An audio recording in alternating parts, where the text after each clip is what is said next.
Singularity. My name is Nicola, aka Socrates, and you're watching Singularity FM, the place where we interview the future. Speaking of the future, we all know that embodied artificial intelligence will definitely play a huge role in it, and so I'm extremely happy to welcome today the CTO and founder of a brand new startup company which is coming out of stealth mode with the explicit goal of developing embodied artificial intelligence. So, Suzanne Gildert, thank you very much for being with us today. Thanks for having me on your show. I've been an avid follower for many years. Actually, that's totally true, and you've been supporter, you've been follower. I'm always amazed and kind of flabbergasted and humbled to have people of your quality and your status and your kind of work and knowledge and skill set as members of my audience. So thank you for that. No problem. It's incredibly humbling and also very motivating. But of course, today we are here to talk about you and what you do. So let me start with my traditional first question, which is always, if you were to introduce yourself in a couple of sentences, what's the best way to do that? Who is Suzanne Gildert? Well, I am a scientist, I am an engineer, I am a maker, and I am an artist. So, wow, a lot of things. It's interesting how you cover the whole spectrum. So let me just try and pick up a couple of words and see if there's any importance or interplay between the artist and the scientist and the engineer and the maker. Is the artistic part of Suzanne helping the engineering part and the science part of Suzanne, and how, if it is? I think it definitely is. I think when you build something, you shouldn't only think about how it functions and what it does and how well it's going to do that task. I think you should also think about how it looks and how it's going to make people feel. And art is all about, making people feel emotions, maybe sometimes emotions they're uncomfortable with or that pushes them to a different place, a different way of thinking. And I think the things we build in technology should be like that too.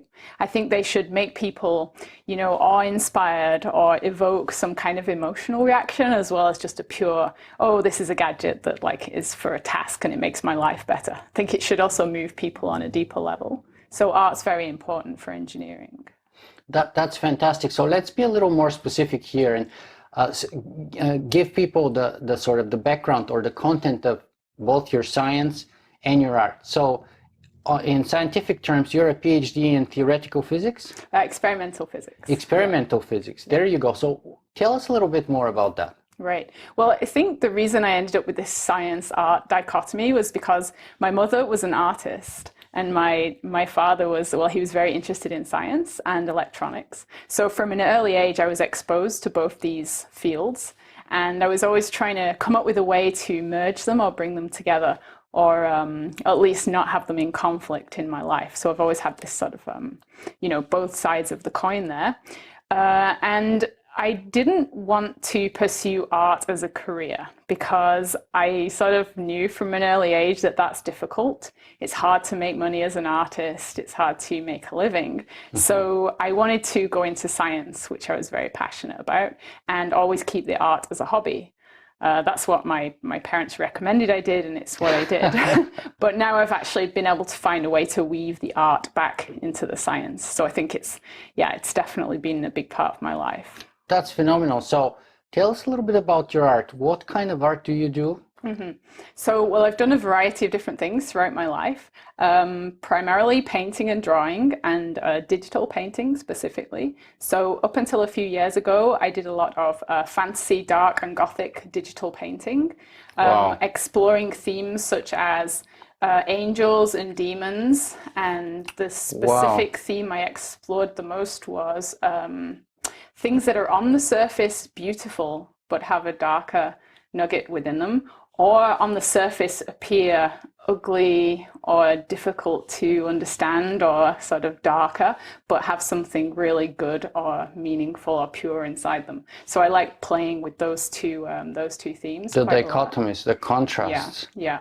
So, you might see an angel in one of these paintings, but there's something very dark going on in that. Or there may be something that's like a monster or a demon, but there's something very, very good or pure that's inside that. Very interesting. So we'll definitely come back to that dichotomy and that sort of interesting tension, if you will. But so tell me, you started with sort of art and science through experimental physics, and then you end up in artificial intelligence. Yep. So share with us a little bit about that journey, and not only in artificial intelligence, but it also as a founder of a major company that we're going to be discussing just in a second, and a chief technology officer. So share with us first about that journey. Right. What led you and how did you get to where you are today? Yeah. Well, I think my original passion for science came from working with my dad. He used to show me electronic circuits and how to build them. And I remember once being very excited because he woke me up in the middle of the night, or at least it felt like the middle of the night. I don't think it really was. It was like 8 p.m. or something. And he told me, watch this, is very interesting. And he had a circuit board that he was etching, a little printed circuit board. He was etching using ferric chloride in a little bath. And I just remember watching this and thinking it was the most fascinating thing I'd ever seen in my life. Like, this circuit was emerging from this piece of copper. And ever since then I was hooked. So he made metal detectors and hobby electronics things. And I always loved electronics and science because of that. So I decided to pursue that at university. The way then I kind of transitioned into quantum physics was, again, being very interested in electronics. I was very interested in devices and transistors and how they worked. And as you go further and further down in scale with those devices, you end up at the quantum level. So my thinking was, if I want to understand physics, I have to understand that very most fundamental level.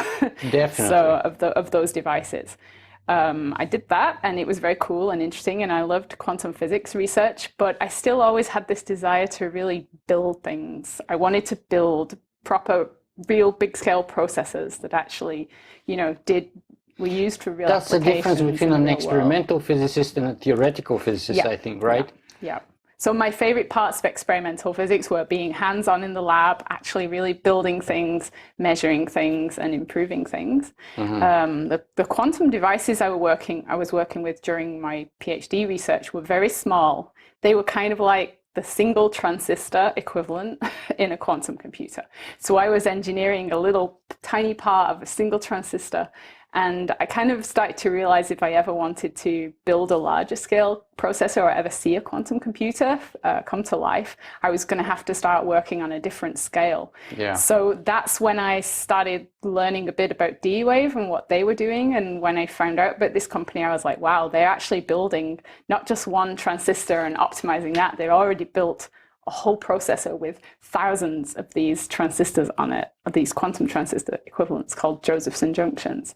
So I was just kind of captivated by that technology, and I knew at that point I had to work there.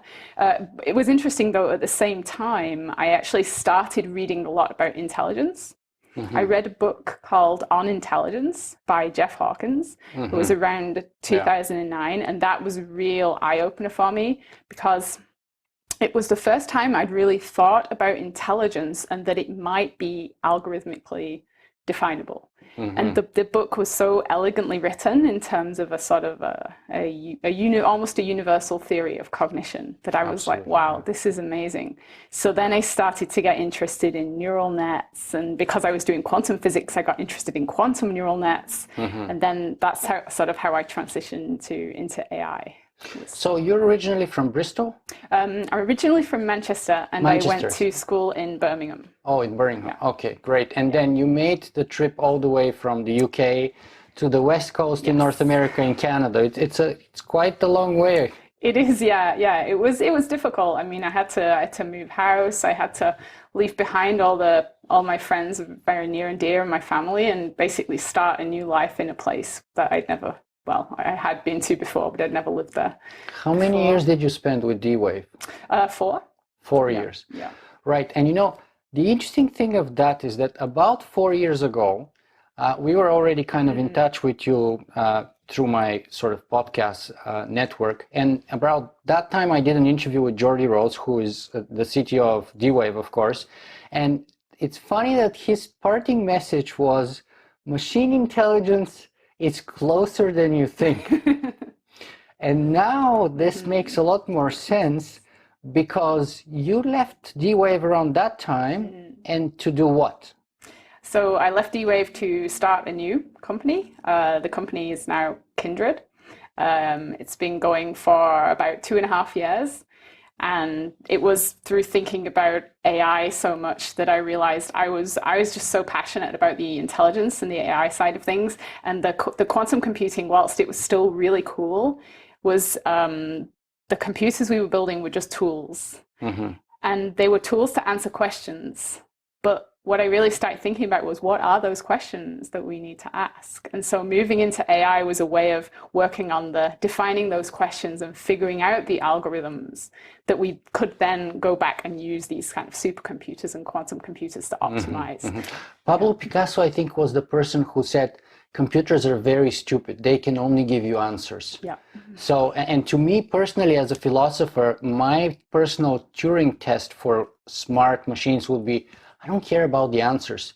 Give me a good question. Yes, and I think exactly. you're kind of pushing into that direction right now. So lead us further into that journey, please. Yeah. So while I was at D-Wave, I worked with quite a lot of machine learning researchers. We had a network of machine learning people from around the world that we've been talking to for a while. And I kind of got more and more interested in the subfield of AI that's known as machine learning. And I developed some quantum machine learning applications while at D-Wave, amongst a few other kind of quantum software things in general. So yeah, I was working on that. And what I started to realize was that machine learning, and specifically deep learning, was advancing faster than anyone had predicted.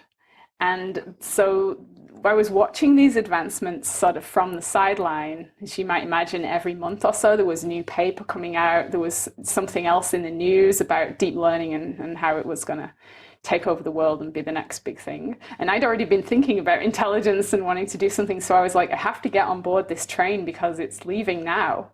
Yes. And at that point, I was already thinking it might be too late. This might be, this time might be too late to start something, you know, people are already way ahead with this. So at that point, I decided I have to quit my job and do this other thing, because I can keep talking about it all I want, but I'm never going to actually do it unless I just take the plunge and then start. Yeah. So here we are today.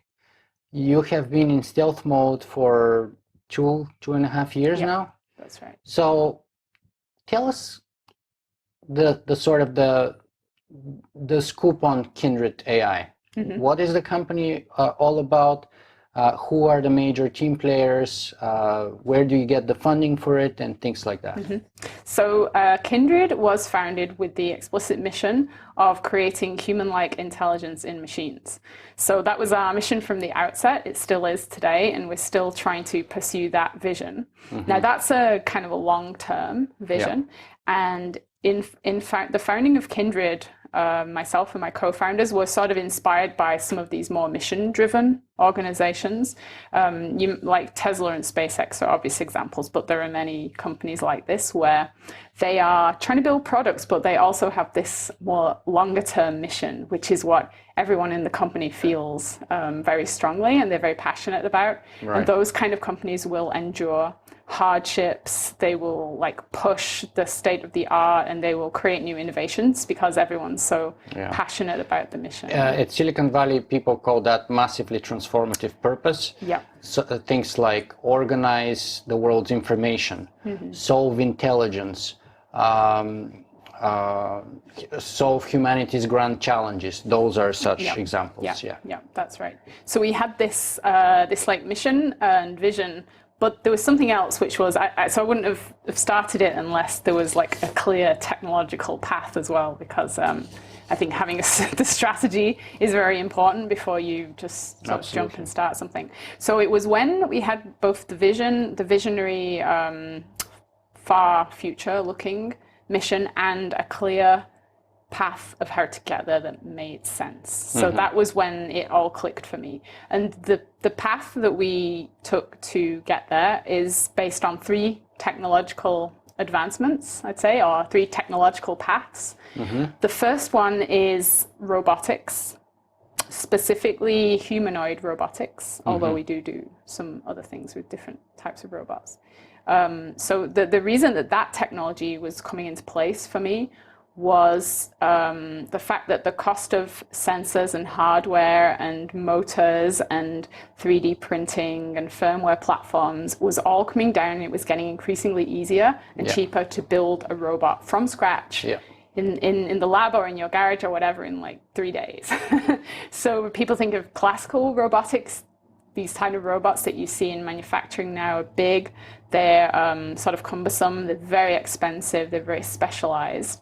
And we saw... Very ugly industrial design, going back to your artistic sort of take on things. And we saw an opportunity for building small robots fast with a rapid iteration cycle, like rapidly changing the hardware as we found new sensors and things that were becoming available. And we were able to build sort of a variety of different robots very, very quickly. I think we built something like 12 generations within the first year. Wow. That we were operating. So yeah, there was like a new robot coming out every few weeks. Month. So, wow. Yeah, it was pretty good. So yeah, that was the first thing we noticed. The second thing was the ability to move around and store large quantities of data, specifically over networks.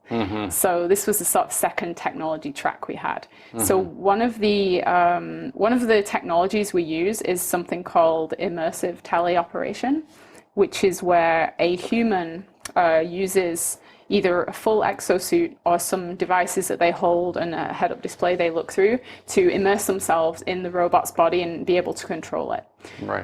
If you've seen the movie Surrogates, that's like with Bruce Willis. The kind of limiting case of where this might go eventually. But yeah, we have sort of primitive versions of this compared to that movie now that we use to control the robots.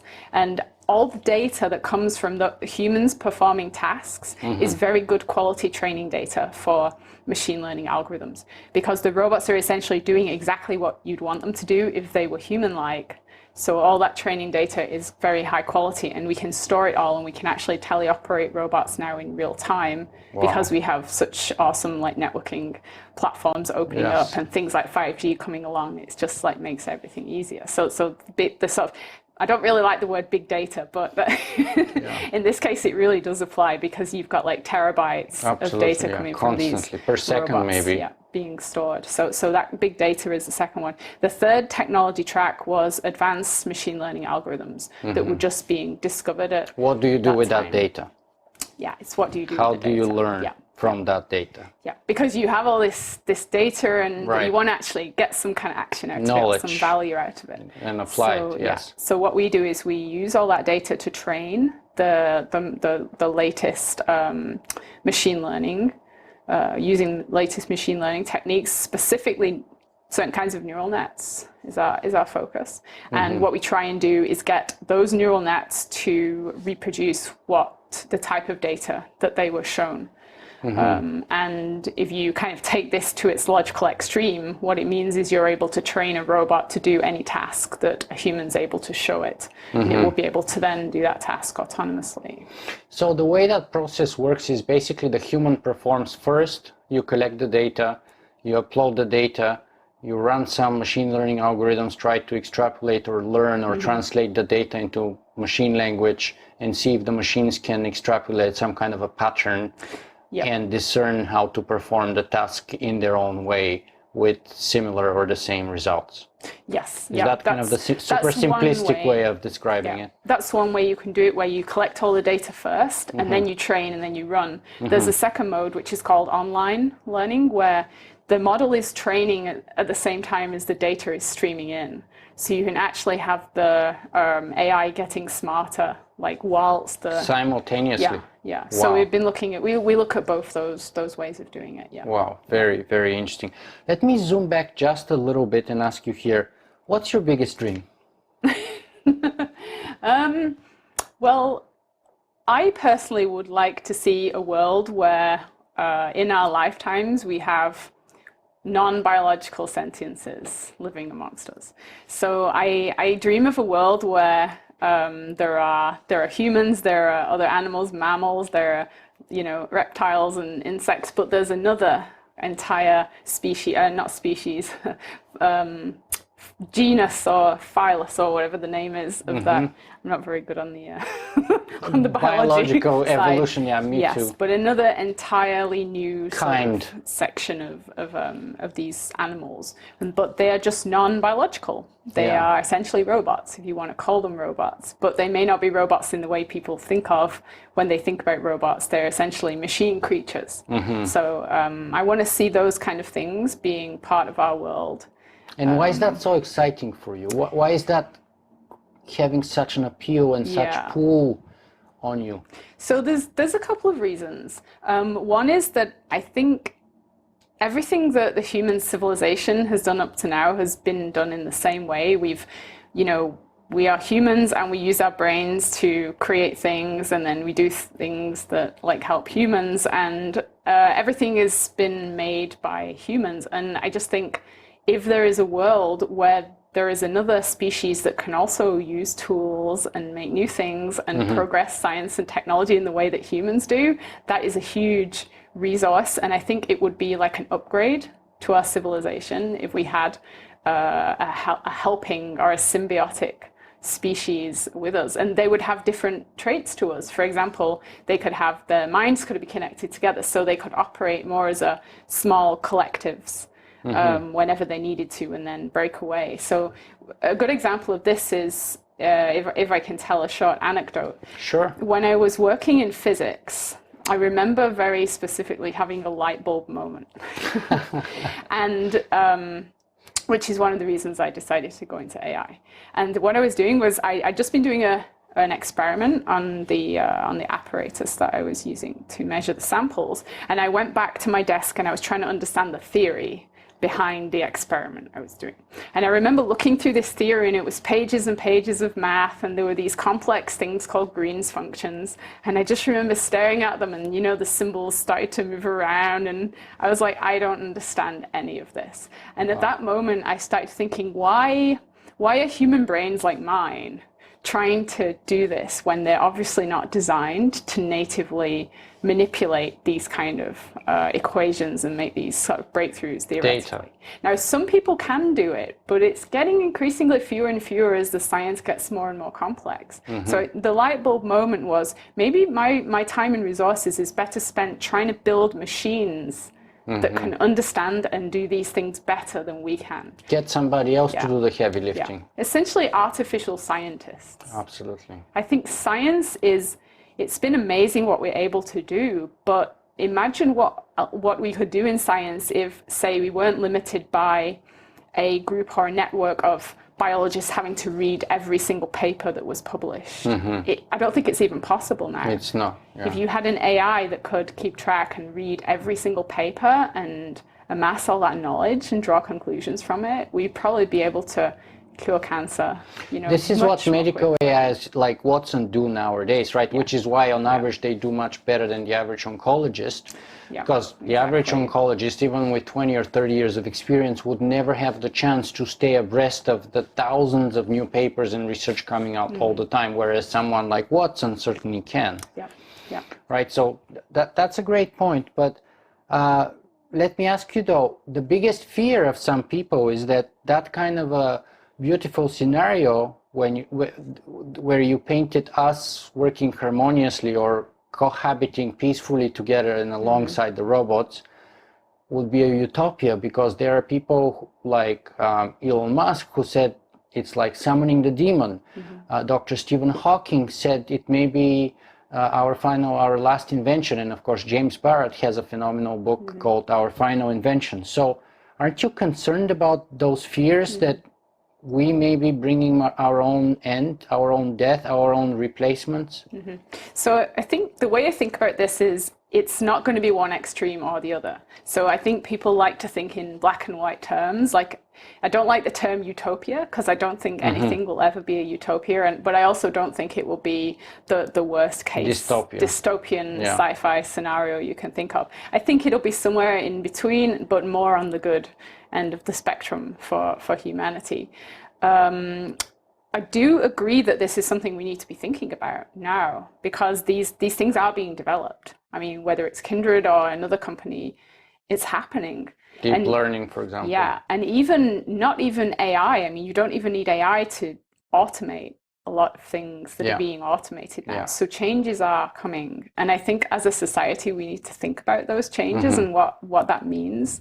But I also think that this is something like we've thought about a lot at Kindred, and it's why we are specifically pursuing the goal of human-like intelligence rather than just saying we're pursuing AGI or general purpose intelligence. And it's like a bit subtle, but I think there's a really key difference here. Yeah. So if you build an AI system that is non-human-like, it's essentially very alien, it's very difficult to scrutinize what it's doing, what its goals are, and develop empathy with it. Thinking, yeah. But the thing about human-like intelligence is that we understand it intuitively very well. We know it when we see it. We have millions, billions of examples of it already. So there's a kind of a baseline of, you know when you're making progress in the right direction. And say you were able to create a perfect mimic of say, average human-like intelligence. The worst case scenario is you have a bad human, right? And I think that's a much better outcome than saying having some AI that was, I don't know, in control of the stock market or something like that, and you have no idea what it's doing. And it's a black box problem afterwards. Yeah. If you create human-like intelligence, you'll be able to communicate with it. I mean, you can't communicate with intelligences that are not like your own. We can't even communicate with dolphins or chimps. Yeah. Like, how do we expect to communicate with these AIs if they have completely different concepts and thought patterns? And if it's embodied and localized, it would be much easier to control, to communicate with, to create empathy with, and all those things. And I think human-like AI people will feel empathy towards it as long as you don't create uncanny valley situations. People do, you know, they anthropomorphize things, they fall in love with characters from movies like WALL-E or Johnny Five. Like, if you create it right, I think people won't be afraid of these things. I think they'll actually embrace them. Let me ask you about this. You say that your company's central thesis is that intelligence requires a body. So we already discussed a little bit about that, but perhaps you can share with us how in reality do you give a robot a body? And you mentioned, of course, the sensor like experiences that we have with our own vision, touch, audio, etc. Tell us a little bit about that. Giving a robot a body. Yes. So again, I know we touched on this, but the reason why we're doing this is really, really important. So it's not just I want to build humanoid robots. That's like not where I wanted to come out with this. The reason we're doing it is because I don't believe an intelligence you develop that's not in a human-like body will be human-like in any way. I don't think it'll think like a human. It won't have the same understanding of the world, and you won't be able to communicate with it. So, you know, even people with different cultures that are still human, we have difficulty communicating with. So it has to be very, very close. So yes, physically, how do we do this? Well, I take what's sort of called a tall pole approach. So you first try and mimic the things that are the easiest and the most important. The low-hanging fruit. Yeah. So things like vision is a good example, because there's been a lot of money and progress made in creating like small cameras that are very good. You may argue that they're still not as good as the human eye in terms of like our focal ability and our convergence ability and things, but they are there. They're very good and they're very cheap. So you can use an off-the-shelf webcam to make a very state-of-the-art robot vision system, for example. In fact, one of your sample robots that I was looking at before the interview has the exact same webcam that I'm using to record my own interviews. So webcams are actually probably like the best thing you can get like now. And for $80 or something. They're good enough. Audio systems too. You can get really good quality binaural microphones, which we're using on all of our robots. So those are the kind of two easy and big ones. So then the next one is obviously movement. Like, you can't have a human-like intelligence without it having some form of human-like body and limbs that can move. So we go with, they're off the shelf, but they're fairly advanced, like hobby servos for most of the robots. The reason we go with the hobby ones is just the size. Like, industrial servos start to get too big for the sizes of robots we're looking at. So although I'm mostly talking about the robots that I work with, there's other people in the company that are building much bigger ones too.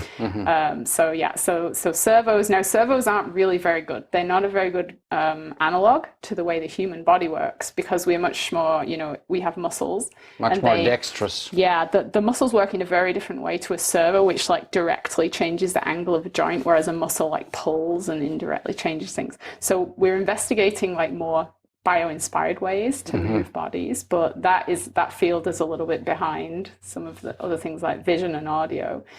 Haptics, the sense of touch, is even worse. Yeah, that's very hard to do properly. And if you think about it, the sense of touch is probably the most ignored but most critical sense we have. If you look at how we evolved from like tiny single-celled organisms, they evolved cilia and hairs that could feel things way before they evolved, say, vision. And it's crucial for proper baby development right after being born. That kind of touch is very important psychologically and otherwise for the first input or feedback that the baby gets from the outside world, because they don't see or hear very well. They're that's their primary sense for the first few days or weeks, I think. Yeah, building, so if you're trying to build a model of both yourself and your environment, touch is critical. Because if you don't even know where the outline of your body ends and the environment begins, then you can't build a good self model, which is what our AIs try to do. So touch is very important. We've been looking into that sense a lot. And then there are other things that aren't quite so important, we believe, but we want to put in eventually. Things like the sense of smell, taste, and then other parts of the body, like, mimicking hormones and this kind of thing. Those are, I don't think they're as important at the moment, because we're getting pretty far with what we have, but they will become important at some point. What about consciousness? Is that necessary at all?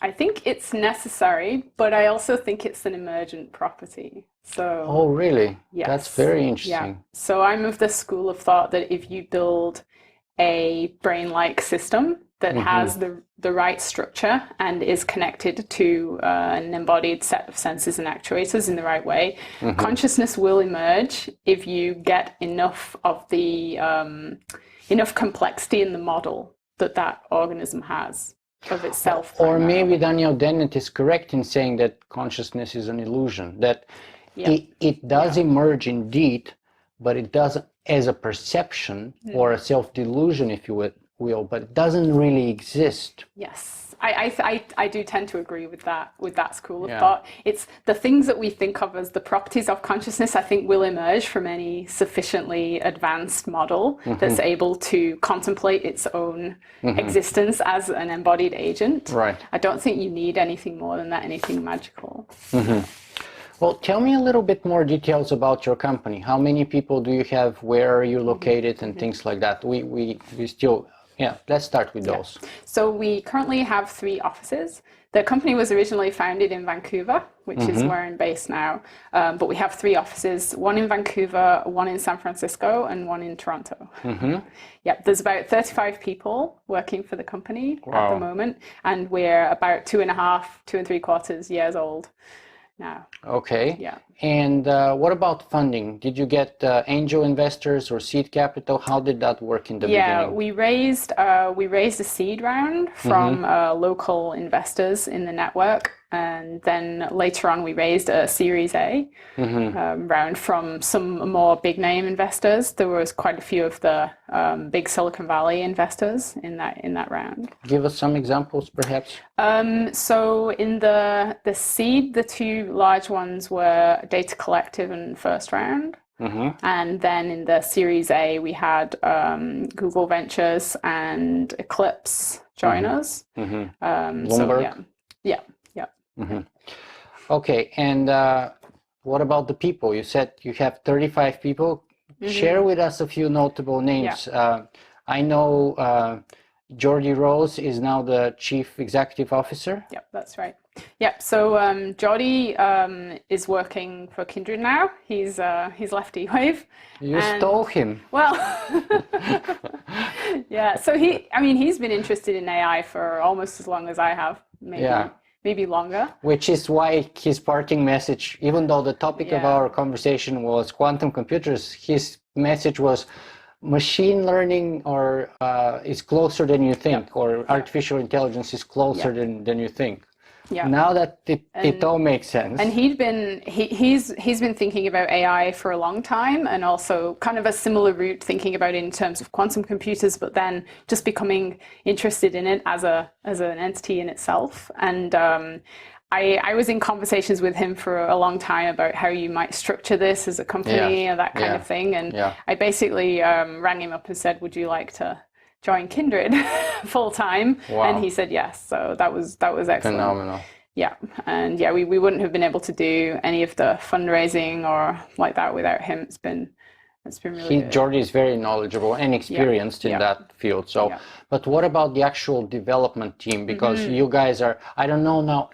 Let me pull back a little bit. So, are you now on the sort of the administrative / leadership position, or are you at the development end of things, or whereabout do you fit now among those 35 people? So my title a founder, is CTO, you're Chief Technology Officer. Yeah, but I do lots of things. So I see my role as primarily to keep the company on mission in the long term. So looking at the technologies that are being developed within the company, whether they be for research or for product, and just making sure that that path is still always there. But I mean, day to day, I still do a lot of stuff in the lab. The team we have in Vancouver is small, so I'm often found building robot or doing some soldering or something like that. Awesome. So very hands-on. I like to try and understand the technologies that my teams are developing at a very deep level. So I want to always be involved, at least in some part, in the sort of coalface details of that kind of stuff. So tell us some of the names that you can share with us from the team members in the key positions that do the robotics, or the part of creating the actual mind into the robot. Yeah, so our Chief Science Officer is James Bergshire, and he was actually one of the lead developers on Theano, which is a library that was used to speed up a lot of machine learning things. There are other libraries like that now that have become available, but that was the first, and a lot of people still use it and think it's the best. So we were really ecstatic when he decided to join us. Having that experience was awesome. And James also thinks a lot about like robotic life and what it means. He's very interested in things like animal intelligence and how that's different from human intelligence, or is it at all, and that kind of thing. So he's also thinks very deeply about some of these issues in AI. There's George Babu, he's in charge of our product development, and he's actually developed products before, so this was a very good find for our founding team, because we were a bunch of techies, and as you probably know, techies don't tend to think a lot about products. So finding some people who are obsessed with products and really want to bring stuff forward and get this the practical. Let's make it all practical. The practical. I suffer from that failure myself tremendously, but anyway. Yeah, but no, it's great to have people on the team that just live and breathe that world. So that's great. And we also have Graham Taylor, who is one of the world's leading machine learning experts on time series data. He's at the University of Guelph now, and he's one of our advisors now.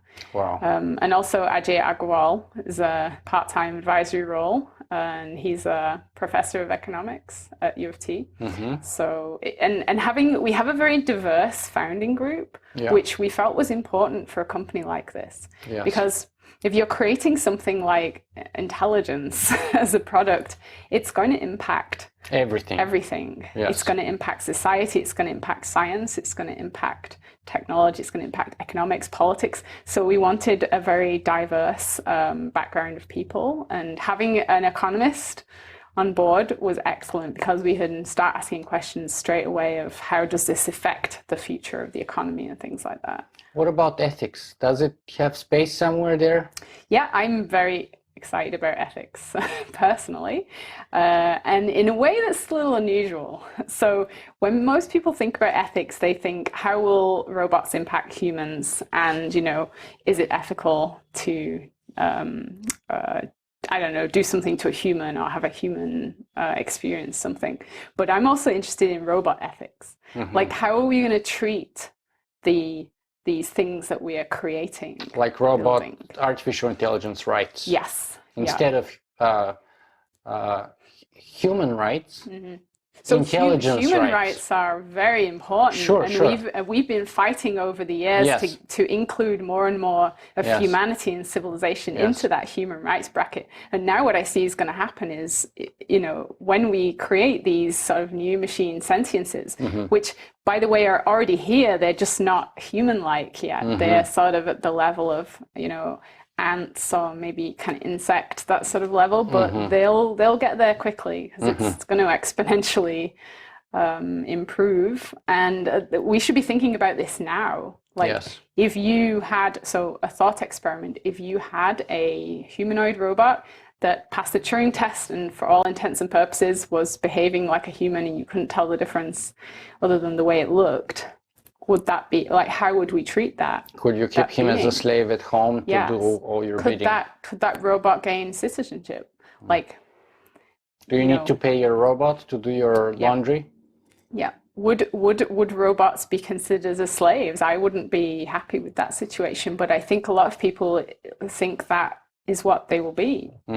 I've done a lot of sort of market research amongst people, and the thing that I get more than anything else is I want a robot to clean my home and do my chores, dishes and laundry and all that stuff. And that's great, but I don't know if you should have a human-like AI-enabled robot for that. And I hear people say, well, we don't need them to be at human intelligence, perhaps, if it's for the laundry and for the dishwasher. And we already do have stupid robots like called dishwashers and laundry machines who do that for us anyway.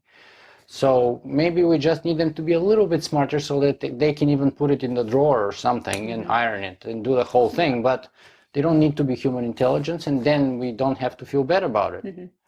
So that's the usual way to avoid that. But tell me a little bit something about the name Kindred, because I think that goes to the core of what you're talking about that mutual, peaceful cohabitation and in existence. So the name is very interesting because it has several different meanings and several different it's multi-layered.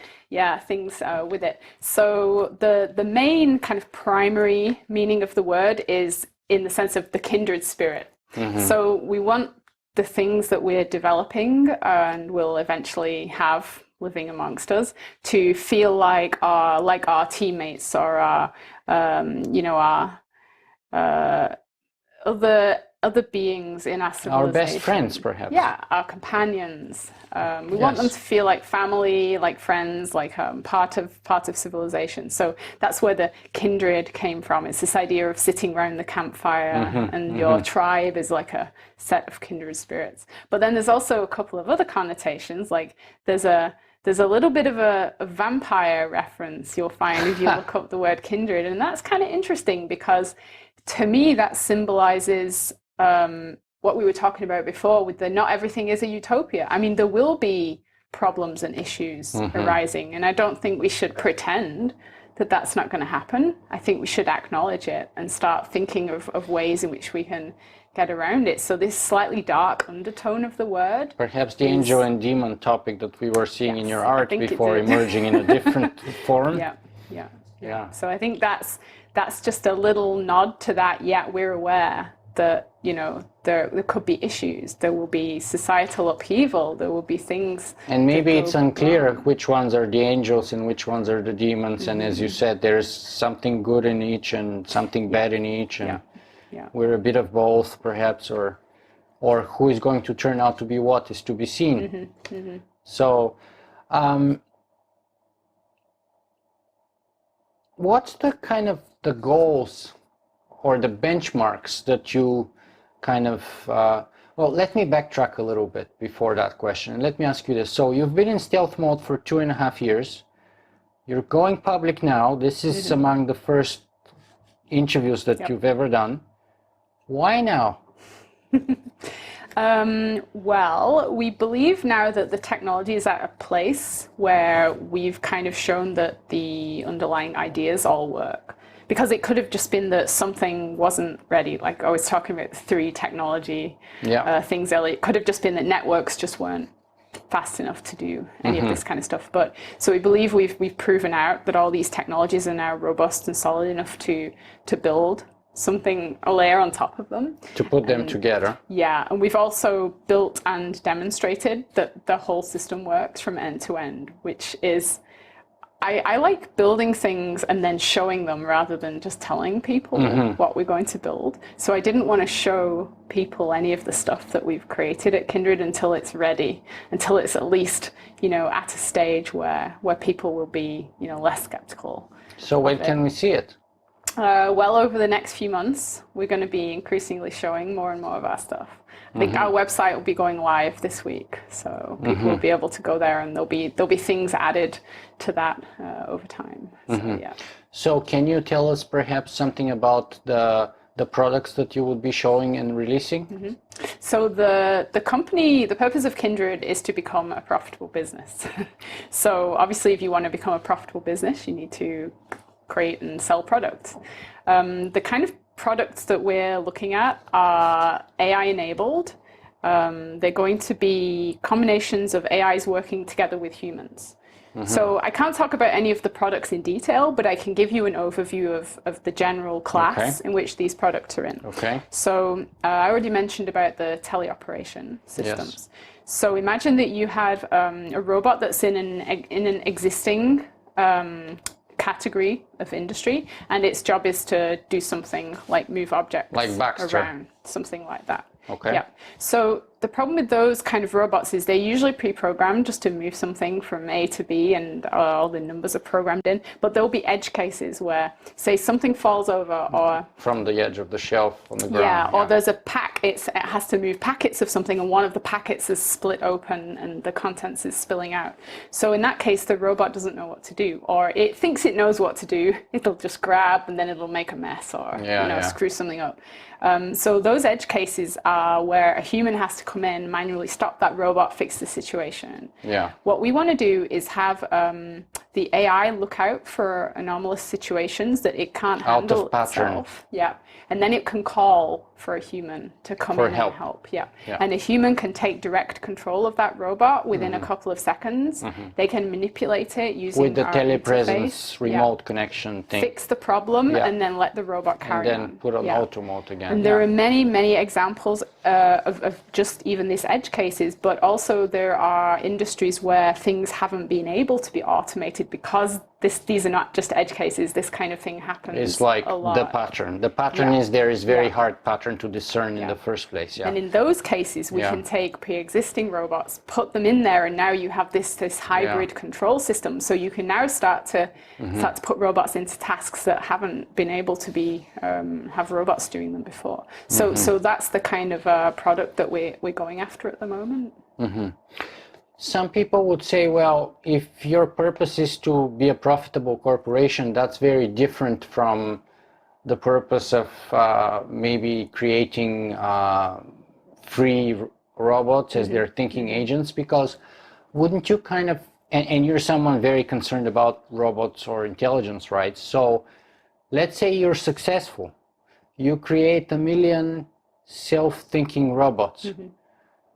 The purpose of Kindred AI is to be a profitable company, but someone either rebels from those robots, or there's a movement to give them personhood and intelligence rights, and then what used to be your property become free agents now. So is there no tension there?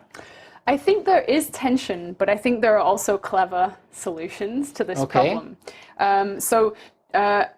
One thing I should mention at first is not everything we build will be sort of fully human-like. Yes. The kind of tasks I was talking about, Yeah. although they're hard to automate now, you can build special purpose AIs that do handle those edge cases. It's just that people have never had the training data and the ability to train those things. So you could create an object, that, a robot that picks up objects, even if it's an unusual situation. You can train a sort of smart AI to do that, but that won't be a fully human-like, fully fledged, walking, talking sentience. So those kind of things, maybe it's a little bit of a gray area, but I don't know if those things would necessarily have to be granted full rights. But in the case you're talking about, I think it's really interesting. And one way you could think about this is if you can create workers that are human-like and even if they don't have rights, it's obvious that they should have rights. What I believe is that you could look at interesting business models where those robots become your employees and you're actually... What if they decide to go on a trip around the world? Well, I think that's okay. I mean, but all entities need to somehow survive, and they will need things.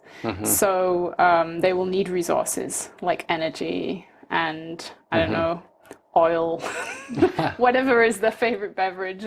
Charging lithium batteries and stuff. Yeah, that kind of thing. So the question is, where do they get those from? So they have to integrate into our society somehow because there are physical resources that they need. So if at that point the economy is similar to how it is now, that means they will have to be paid a wage for something they give in return, and they will then use that wage to gather those resources. So that's one way I could see it going. And I mean, even so, I hate to talk about slaves, but even if it ended up being like that, even slaves were sometimes given some like purchasing power from their masters and that kind of thing. So I mean, I really don't want them to end up like that, though. I'd want them to sort of have full rights and full citizenship. But then, of course, there's the even more extreme scenario of the economy as we know it may not even exist when this happens, because I think that's the more likely scenario in my view, actually. I think like some of the ideas Robin Hanson has of what's going to happen to the economy when you have copyable capital. The M economy, the M scenario. Now with physical systems, it's not as bad because you still have to create the physical embodiment, but copying the brain is just as easy once you've done that. So you could create, if you created... You don't have scarcity anymore. Yeah, there's not scarcity, only in the sense of how many of these can I make, in a week. But the question then is, are they going to be smart enough in the sense that, let's say you have 1,000 copies of me. That means, or you, or even someone brilliant like Albert Einstein. It doesn't mean you're 1,000 times smarter than Einstein. It only means you have 1,000 people who are as dumb as Einstein. And each of them is very smart, mind you, but they're not 1,000 times more useful. One Einstein is probably sufficient to do the job of an Einstein. And then the other ones are obviously not going to be cleaners and firemen because Einstein was not good for that. So how is that like, isn't diversity, especially intellectual diversity, very important? And how do you resolve that process? Yeah, I think it'll be similar to the scenario we have now. There'll be lots of different minds and lots of different body types.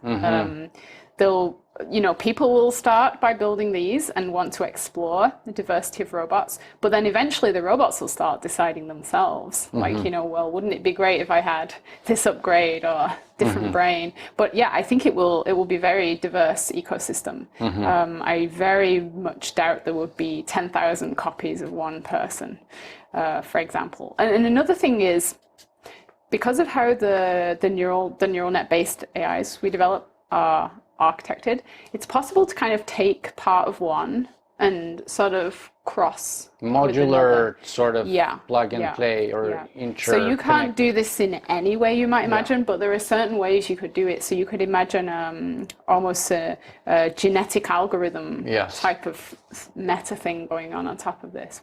That's fascinating. We'll come back to that in a second, but let me ask you first about the goals and benchmarks and the timeline. So how do you see Kindred AI in 5 years and 10 years? Where do you see yourself? Right, that's a hard question. Well, we're a futurist show. We interview the future, so yeah. 5 and 10 years is what we do at least. So yeah, I think in the near term, I think that the technology will continue progressing, and we will be able to create very high fidelity humanoid robots that are able to do a wide range of tasks.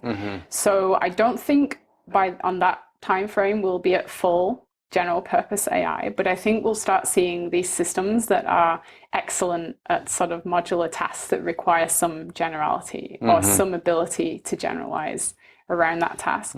So we'll start seeing more and more AI going out there into the workforce and into industry, even though it's not fully general yet. I also think this human AI hybridization of humans helping AIs learn, and then AIs helping humans by not having them do the boring bits of their job, I think that's going to be a big deal. And I don't see it as people's jobs being taken. I see it as those people being made more productive.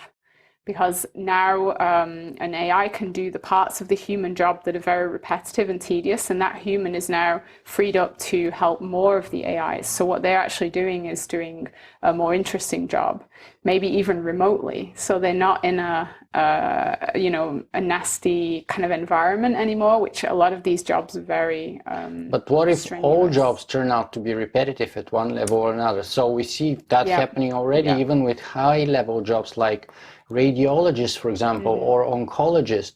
Watson is going to replace probably both of them, and even jobs like lawyers and high-level accountants or whole accounting divisions now are being replaced by smart accounting software and stuff. So is that not saying that?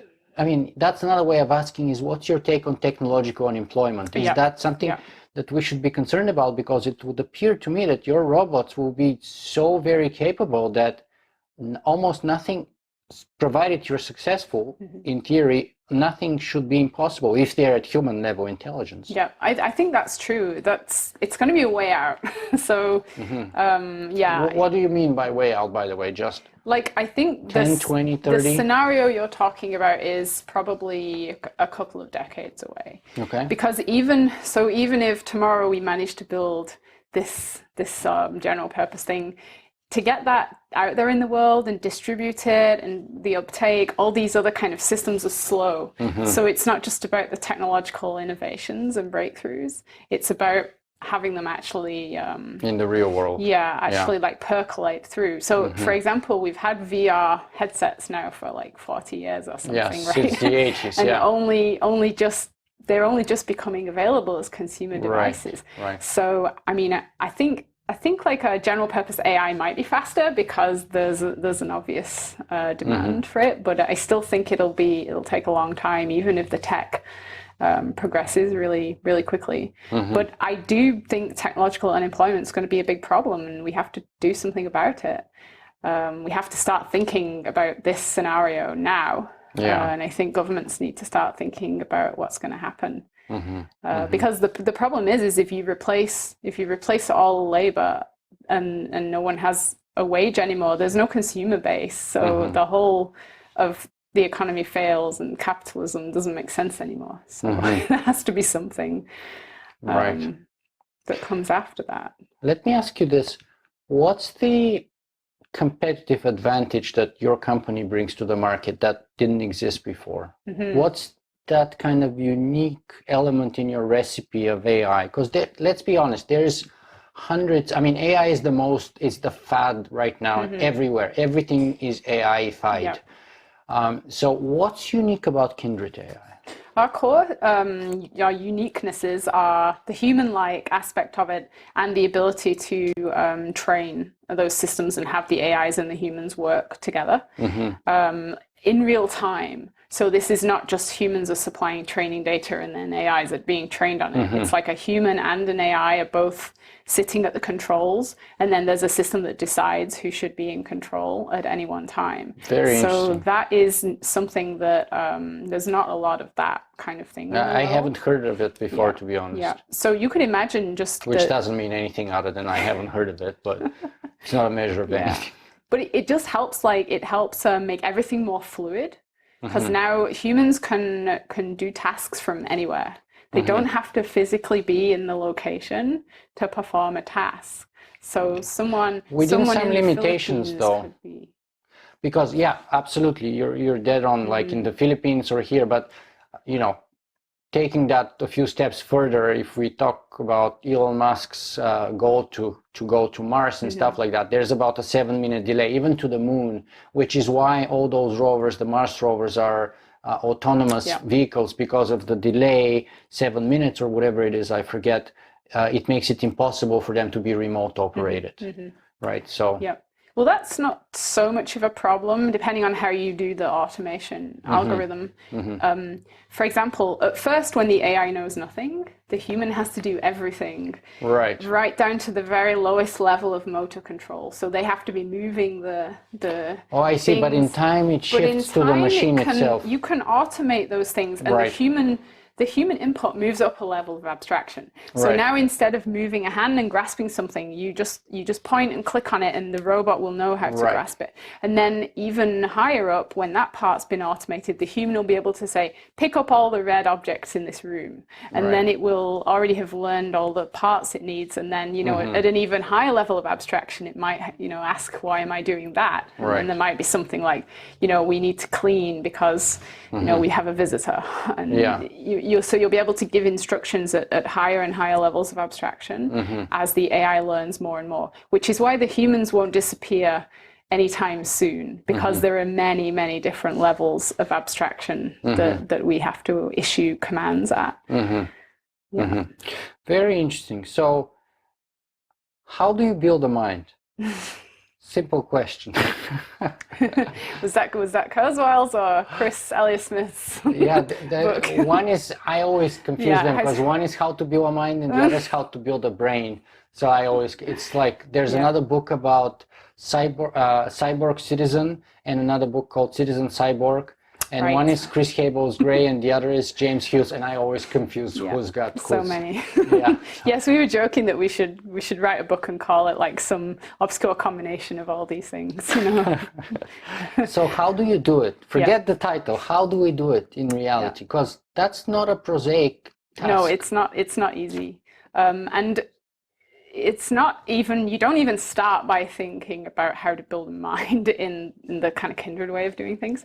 So our hypothesis is that intelligence needs a body, specifically human-like intelligence needs a human-like body. So the first thing we believe you need to do is build a body, and that body has to have analogous sensors and actuators. All the sensory input. Yeah, to whatever kind of mind you want to build. And then the next, and the important thing about that is all that data has to be able to stream in real time. Right, so it has and be processed, right? Yeah. So it has to get there and be processed simultaneously. And be acted upon. And full feedback loop. And it all has to happen in a time scale that is shorter than how our own brain like milliseconds we're talking. So we have systems that, so the first thing we built was robots, and the second thing we built was a nervous system that allowed those perception signals to flow in, processing to happen, and action signals to flow out within a time frame that was reasonable compared to humans. So for example, on a very detailed example is on the video, you have to be able to do things at like 30 frames per second, because that's like the minimum viable, like the frame rate that you can get from a webcam that's actually useful for. The motor side is even harder, because things like balance require very fast micro movements and things like that. So it's a hard problem, but you have to solve that problem. So we've solved that problem now. And then there's like, again, this is like the way we do it at Kindred. I'm not saying it's the only way to do it, but we also consider the physiology of the robot to be critical. So a lot of people define intelligence as being able to achieve goals in a wide range of environments. We agree with that, but with the caveat that the agent itself also has to be able to survive. Because by definition, if the agent can't survive, it can't achieve the goal. So even though some people interpret this badly as being, oh, the agent is going to want to have its survival over everything else. Self-preservation. I just think that that is unavoidable. Because if you don't, then you lose that sense of it being able to be an agent in the first place. So anyway, that's a bit of an aside. So you think that the self-preservation yes, is a must? Yes, I think so. I think you have to give embodied AI goals, and I think one of them has to be self-preservation or survival. What if it becomes in conflict, like with the human life or in danger? I mean, in other words, do you need to have something akin to Asimov's first law of robotics, that, you know, it should not in danger or through inactivity allow a human life to be endangered? Yeah, I mean, that is a conflict. So you're trying to build another entity that is like you. So by definition, it's going to have those values, like I protect myself first and foremost. I just don't think you can build human-like intelligence without having some of those human-like values, which sometimes come into conflict.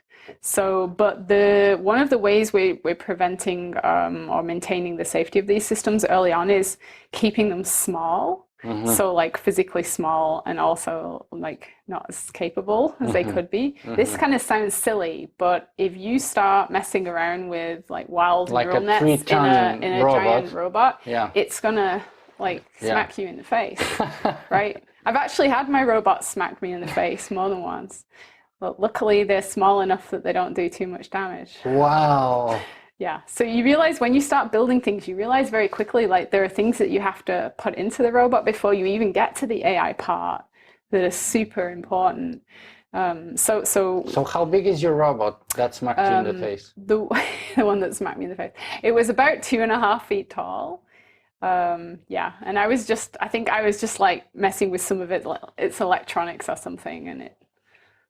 Wow, don't do that. Leave me alone. Yeah, so that's fun. Did you, what was your reaction in a situation like that? Did you think like, oh, it's my fault? Or did you have like the first reaction is like, whoa, like, well, tell me something about that occurrence. Well, kind of, my first reaction was to sort of jump backwards, but my second reaction was actually like, that was pretty funny. Because like, you know, the little robot just like hit me. Smacked you. Yeah. Yeah. Yeah. It's obviously not funny when they get to be exactly larger. If it's a 3-ton super robot. Yeah. But this is exactly the reason why we are starting with smaller, for the research stuff anyway, starting with smaller robots. That's totally fascinating. So let me talk a little bit about goals and the importance of that, because you already talked about the importance of self-preservation, and we touched a tiny little bit about the dangers of that, because you know, humans definitely, we do have self-preservation, otherwise we wouldn't survive, but yet it's a fine balance between entire selfishness and you know, you can become a psychopath if you're totally disregarding other people's concerns and pain and issues, and so it's a fine balancing act. So first of all, let's go back to that maybe. How do you balance that between selfishness and sort of not being too selfish? Yeah. I think again it comes back to this idea size, of well, not just size, but the development kind of the snapshot of where it is. Oh, the gradual learning process. Yeah. So if you think about human children or human babies, they're entirely selfish. Through experience, right? They will cry and they will work you to exhaustion in order to get their goal. But we don't find that. Well, I find that kind of terrifying, but many people don't find that terrifying because you know that it's exhausting, but it's not going to kill you, and you know you have to look after the next generation, things like this. So if you have something that's very, very, very selfish, I think but it's also small and immature, I think you can kind of like accept that. Or so through education and a proper upbringing in time, I think you can kind of change that behavior. Because by definition, when you're working with the kind of AI models we're working with, they they don't have concepts like empathy or a sense of, even a sense of self, a sense of other, until you're really far along in building the brain. The first things that develop in the brain are things like, you know, object recognition, things like invariance, like if I look over there, the object's not going to suddenly disappear, it's going to stay there. Things like face recognition, things like, you know, moving your hand, hand-eye coordination, all these things come before you get to those more what we think of as human values. So I believe if you're trying to build a human-like intelligence, it has to go through this sort of childlike phase. Childhood. Where it's learning all the basics that it's then going to use to develop those more complex value systems. And I think the way that you deal with that is you keep the robot physically small and you treat it as a child. You're like, it's like a child robot. It's going to do these. I think Hans Moravec called them our mind children. So that's a great point. And it's basically the same process as bringing up a child into the world. Takes years. And we are right now in very early stages of development. So let's talk a little bit about the importance of goals, because you say here, and I'm quoting from your, I think, press release, Kindred is developing minds for robots, software that provides machines with goals and the means to learn and better achieve them. So how can you give goals to robots? Because part of the goals may be self-preservation, but another part is what? Pleasure and pain. So how do you give pleasure and pain to a robot? Well, there's two parts to this. So the first way that we tackled this at Kindred was we believed that we can effectively sideload all goals and values and other things from humans themselves. So if you teleoperate a robot and it's doing exactly what you do, then the hope was that it will start to, over time, inherit your value system, because everything it's doing in the world will have come from a human value system deciding what that goal should be. So every time a robot picks up an object, that robot is, it's not explicitly aware, but it's implicitly aware that doing that is a good thing or something a human would do. And you can use techniques such as inverse reinforcement learning to have the goal inferred from the training data that you're showing the robot. So our original plan was to show the robots, you know, thousands or millions of training examples of things that humans do. And as a byproduct, they start to do things in a human-like way. So you haven't told them explicitly what the goal is, but you've sort of like I like this idea of sideloading, which is, I think, a Greg Egan story talks about that a lot. But I really like this idea. However, the problem with that is it takes a very long time. And the hardest goals, the goals that are the most important are the hardest ones to sideload in. So we're now coming up with a system where you can also, the robot has its own goal system built in, and that's based around its survival as an entity. And the way we do that is exactly what you said. We have analogs of pleasure and pain. We have what we call a physiology engine, which takes raw data from the robot's body, and it tells the brain whether that data is good or bad. Now, a human has had to make that decision. Hot, cold, and burning myself. If your motor is twisting backwards like this, that's pain, you know. And what it will try and do is not do those movements in future that resulted in that pain. So this is a more direct way of putting values into a robot, but you are then basing them around the self-preservation. So it's a selfish. Let me talk to you about the first principle, because it goes to the heart of what I call the magnifying mirror of technology, which is the reflection problem. In other words, the danger is that robot may be a mirror image of us, which may or may not be a good thing. And a good example of that occurrence was the Microsoft robot that shortly became a xenophobic, sexist, Nazi, white supremacist robot. So how do we avoid that problem? Because there are people who are all of those things. And as I said, this is what I call the magnifying mirror problem, because technology is a reflection of who we are. And if we're not careful, we may magnify the things that we don't like and minimize the things that we like. So it better be very specific and careful. Yeah. How do we solve that? Well, that's a very difficult problem. I mean, even so you have this ability to put values into a robot, whether by designing them in or by sideloading them in from some human. But then you might ask, well, is that human the right one to be taking that training data from? There are many other humans in the world, some of which have very different cultures and very different like thought processes to say, I don't know, anyone at Kindred. So who's to say we're right and they're wrong? So my take on this is that I think the whole process should be somewhat democratic, because I think if you focus and concentrate power and only try and make like the best thing that's unique, it always ends up backfiring. And so what I think we need to do is get lots of robots out there into the sort of cultural and melange that we have, and allow our culture to influence them. So if you think about any one human may be really bad, but on a whole, I don't think we're like everyone is bad.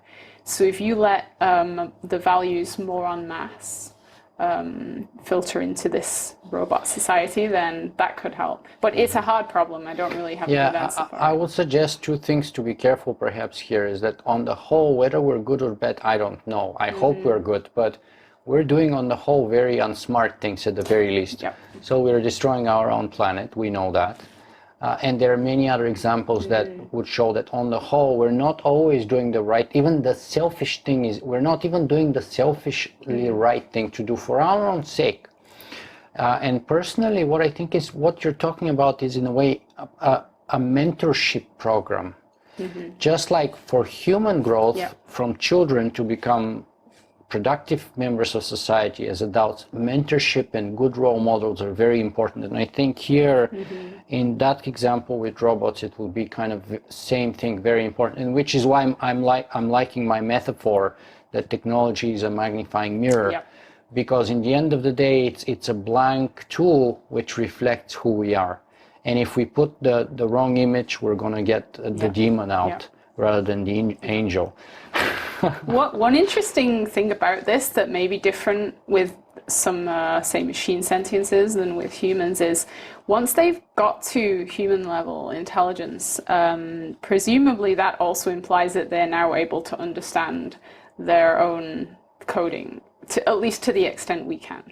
So those entities are now able to go in and tweak parameters in their brains in a way that we are not, or at least we can do it in a very crude way. They can do it. They can increase their number of cortical modules by 1,000-fold and see what that does. And my hope for this is that they actually, in becoming super intelligent in this way, they also become super empathetic, and they become a super version of themselves in the sense of being able to model others.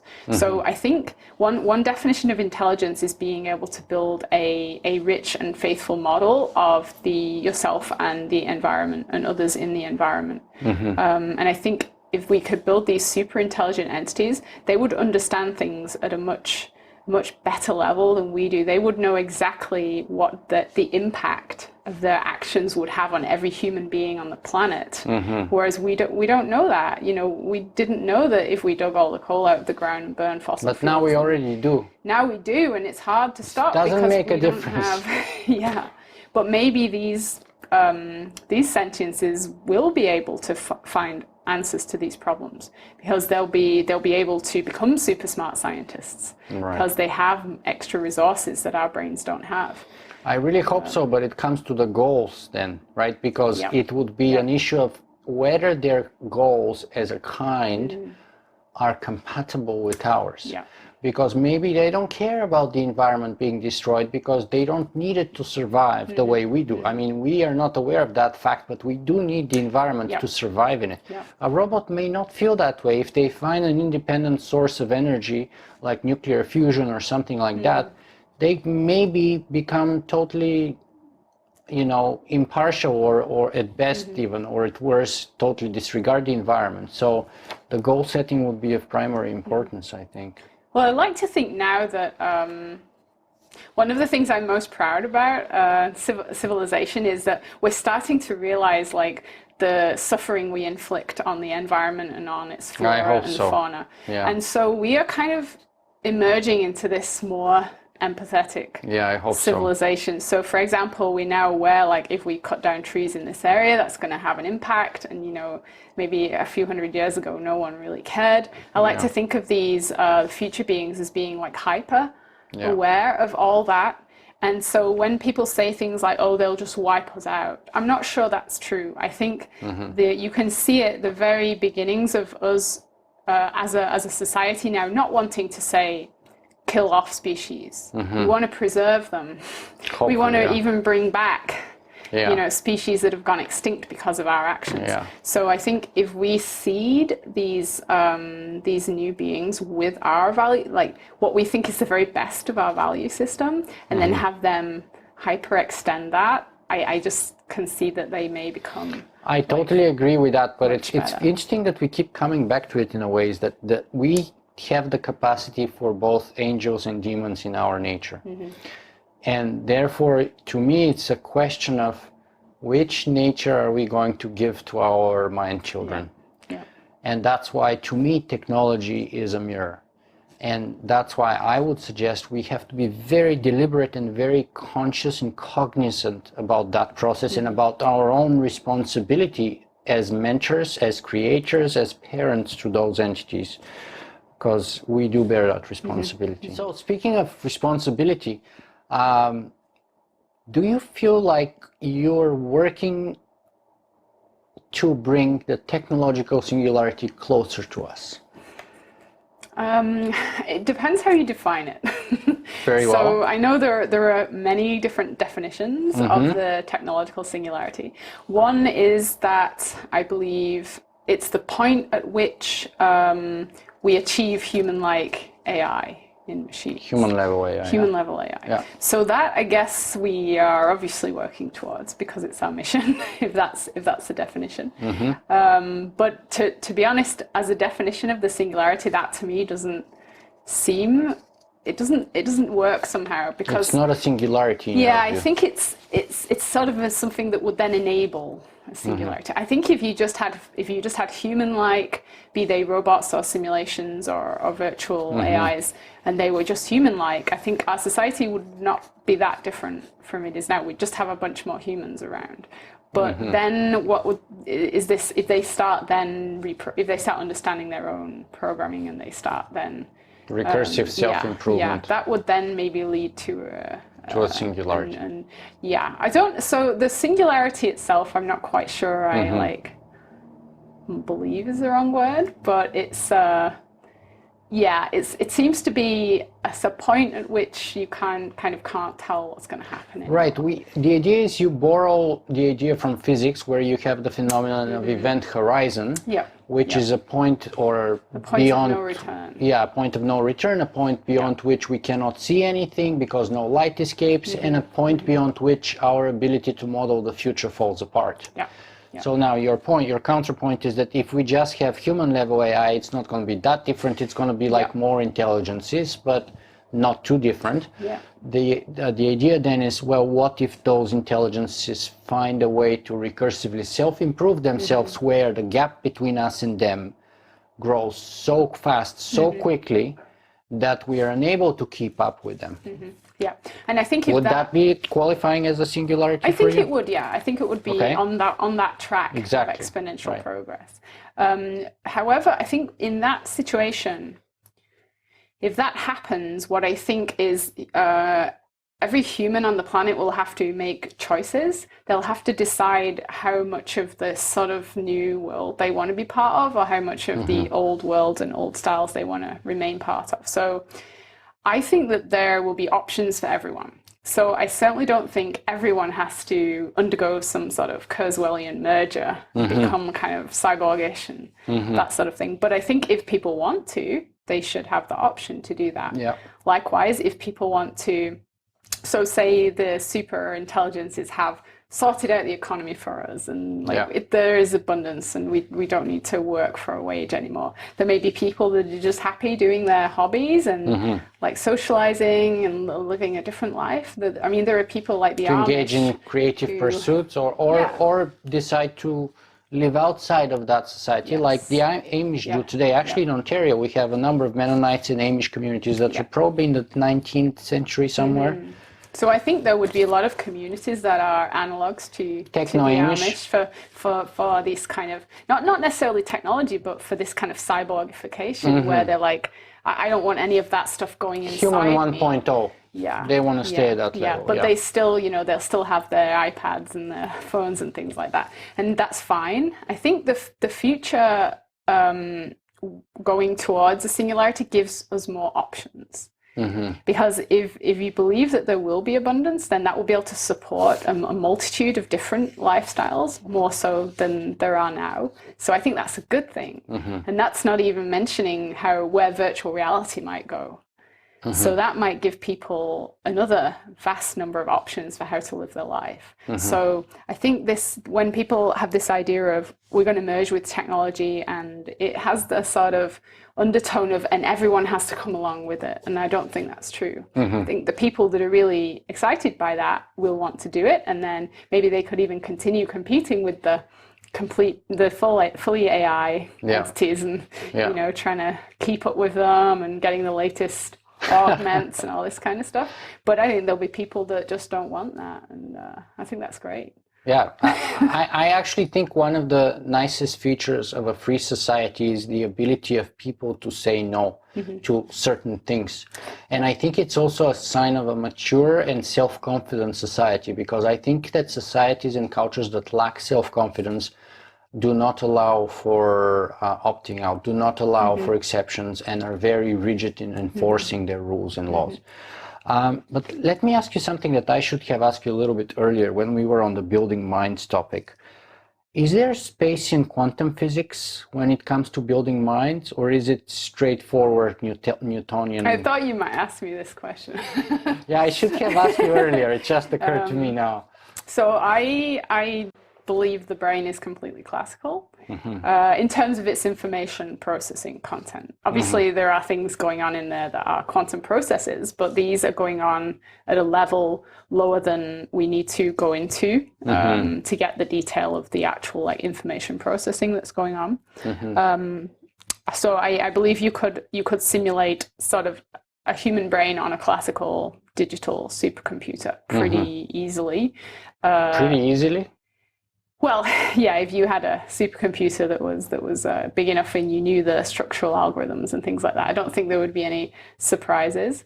There will be some issues. For example, people talk a lot about the synaptic, like the connectome, but there are a lot of things like neurotransmitter modeling and that kind of stuff as well, that if you're looking at artificial neural net approaches, haven't really been thought about a lot yet. You have to go more down the blue brain end of the spectrum before people start thinking about that. Right. But I do think it's possible to build sort of faithful representations of brains in silicon. As for the quantum angle, yeah, I mean, two colleagues of yours, one is colleague Sir Roger Penrose, I mean, very notable physicist, genius in many ways, together with Dr. Stuart Hameroff, who have come up and proposed the quantum theory of consciousness. Yeah. So what about that? And is that fitting anywhere? You mean, are you at all like a critic or curious, or at what level are you in with respect to that? So my take on this is I'm skeptical of that as a theory, but I'm also open-minded. And if it did, there's two ways this can turn out. One, the brain is fully classical, and we don't need any quantum computers to simulate it, which is great because we can simulate it. But then, see, if that happens, we then have these quantum computers that may then be able to build even more interesting brains that do work on these principles. A company called D-Wave, I think, somewhere. Is that? Yeah. So like my take on this is, if the brain doesn't use quantum, then we can use quantum to maybe enhance it or make a new kind of brain, and that's kind of fun. And if it does use quantum, we're building quantum computers, so we'll be able to simulate it. So either way, It's like a win-win. The history of the brain is we are going to decipher it one way or another. Whether it's quantum or not, there will be a point in time where we would know everything of how it works and we can put one together and make it happen. There's nothing inherently that makes it uncomputable or... I don't think so. I mean, there's a lot of like chaotic stuff that goes on inside the brain from a mathematical sense of the word. And so, I don't know, I'm always open-minded to think, okay, maybe there's something we just haven't considered. Some people use the word usually stochastic or something. Yeah. Which makes But we can model stochastic processes too. And it just seems very unlikely to me that there'd be something that's outside of our current knowledge of science that means we can't model a brain. It might be hard if it turns out that you need quantum physics or something, but I don't think it would make it impossible. I mean, it's not just totally random, right? There's structure in there. Absolutely, and it fits with your kind of inherent optimism, I would say. And by the way, which is a prerequisite to be an entrepreneur, I think. Right, because if you don't believe against all evidence that you would succeed when you start being an entrepreneur, then you would never start, would you? Yes, So you have to have that kind of optimism in you. What is a kind of a common misunderstanding or misperception or misconception that's something that you have to confront of perhaps often in your field and that you want to clarify once and for all? Well, I think maybe it's not a misconception so much as something that people aren't aware of, is the big difference between like the classical way robots are programmed and the new way in which they learn. So one big misconception I find is that people think that robots have to be very highly mechanical engineered to many like decimal places of precision, and they have to be very robust and they have to be very solid. They have to have like no compliance because that's hard to model, and you have to create like very detailed simulations of them so you know exactly what your programs are doing, and then they're programmed. Basically, they're told exactly what to do. So I think that's a mental model a lot of people have for robotics.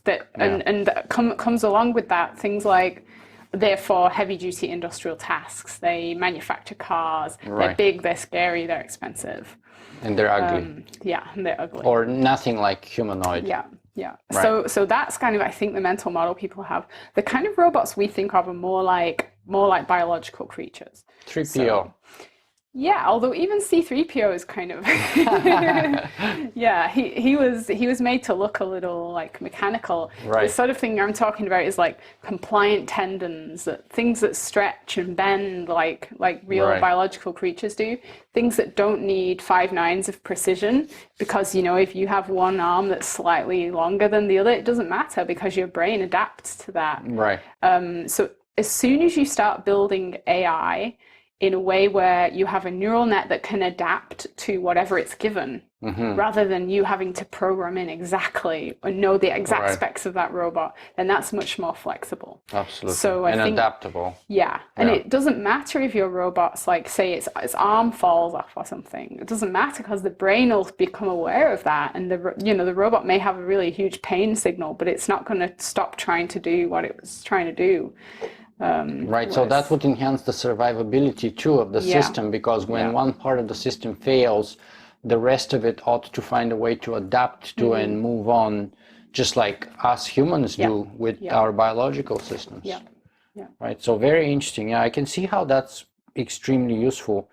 Let me ask you a little bit of a very different question outside of our realm of discussion so far, one that's very important to a percentage of my audience, and one that my wife often reminds me of, and that's women in technology and science. You're one of probably half a dozen, unfortunately, women that I've had on my show after 200 interviews. Now, I'm guilty of that, but I do my best to get as many women as possible. Why do you think that's the case? Do you think I'm not doing a good job, or do you think there's an issue in the field in general with gender equality, or what's your take on that whole thing? It's a complicated topic. I think that I think opportunities are definitely getting better. So I think like the number of say kids in school that are now pursuing like say STEM careers, it's evening out more. But then I think once you get to university and beyond, the numbers start plummeting. Like I think that's why you find in industry, you find that you end up having a lot more guys in tech than women. And I think part of it is to do with just the cultural stereotypes of like stay-at-home moms and things like that is still very prevalent. So, you know, if you want to have a family, then you have to really consider, do you want to keep pursuing this career? And a career in science and engineering and tech is really hard.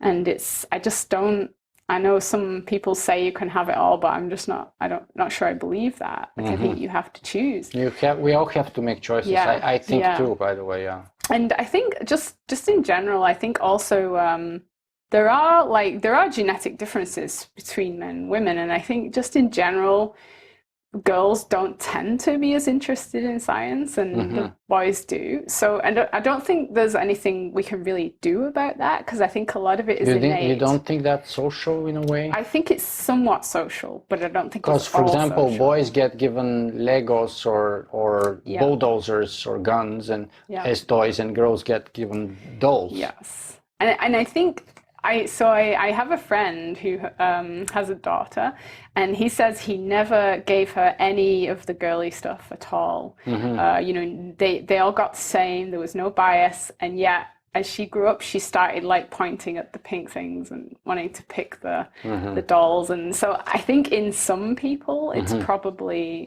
innate, but yeah, it's just a very, very complicated subject. University of Toronto now, I think last couple of years, over 50%, maybe 51% of accepted graduates in the Department of Engineering were women. Yeah.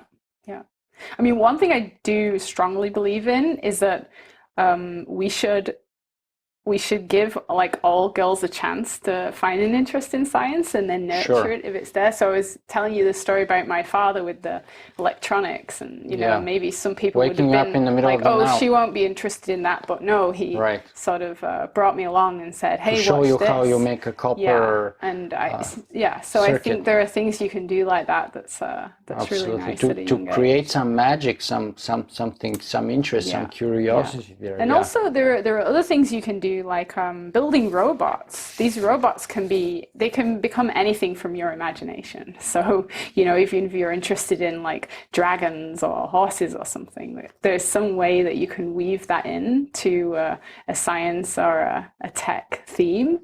You know, clear example, Gothic art into theoretical physics and into artificial embodied intelligence.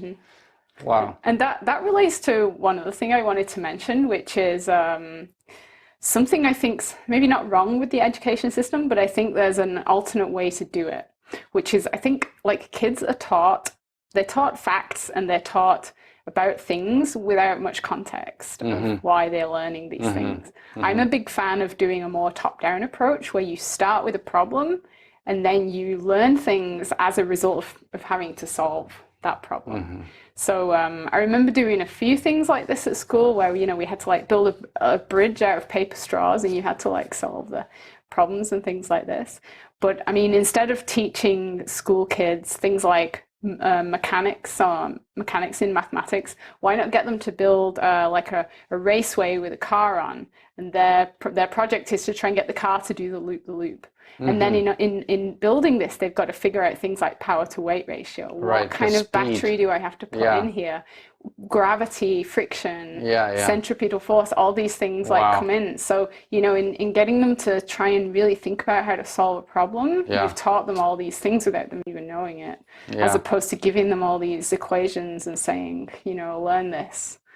Yeah, and this is in keeping with my sort of philosophy of most things, is that, you know, in a world where, and I even have it as a flirt for a book title, but in a world where answers are free, questions are priceless. And the world is transformed by asking questions, you know, because answers, first of all, have an expiration date. They're good for a certain period of time until the world around them changes, and then they're no good anymore. And if we get stuck with an answer, then we go obsolete. But if we have that curiosity, that love for the journey, for the question, for the pursuit of that question, then we would be okay with changing the answers and evolving with them and continuing on that ongoing process. And I think that's exactly what you're talking about. So I've been enjoying it tremendously. Unfortunately, I know you have a big event tomorrow that you have to go to, so we'll have to bring our conversation to an end. Let me ask you, for those of our viewers and listeners who are interested in finding more about Suzanne Gildert herself, and your art maybe, or Kindred AI, what are the best places for those to learn for? Yeah, so because we're de-stealthing at the moment, there's not actually much info available. But the website's not up yet. It is coming out very soon. So if you go to kindred.ai, that's going to be the website for Kindred, and there'll be stuff being added over the next few months. Hopefully lots of interesting things about robots and AI. My personal website, suzannegildert.com. Again, currently it's a bit of a placeholder because of the stealth thing, but I'm going to be adding a whole bunch of things about art, writing, life logging, and all these kind of things on that website. So I'd love if we can see a few more of your paintings. Yes. And I'm particularly curious now about angels and demons sort of theme to see that. I love details like that, and I think they're actually very important, by the way. So at least that's my take on it. But Suzanne, we've been talking today for maybe over an hour and a half, close to 2 hours perhaps. What do you think is the parting message that you want to send us with? What's the most important thing that we should take today from this conversation with Suzanne Gildert from Kindred, founder and CTO of Kindred AI? I think it should be that non-biological sentiences are going to be coming soon. They're on the horizon already, and we should start thinking about what a world with those creatures in it might look like and how it might change us as a civilization. So we should just start considering it before it happens. Non-biological sentiences are on the horizon. Yes. Suzanne Gildert, thank you very much. Thanks, Nicola, for your time today. Thank you.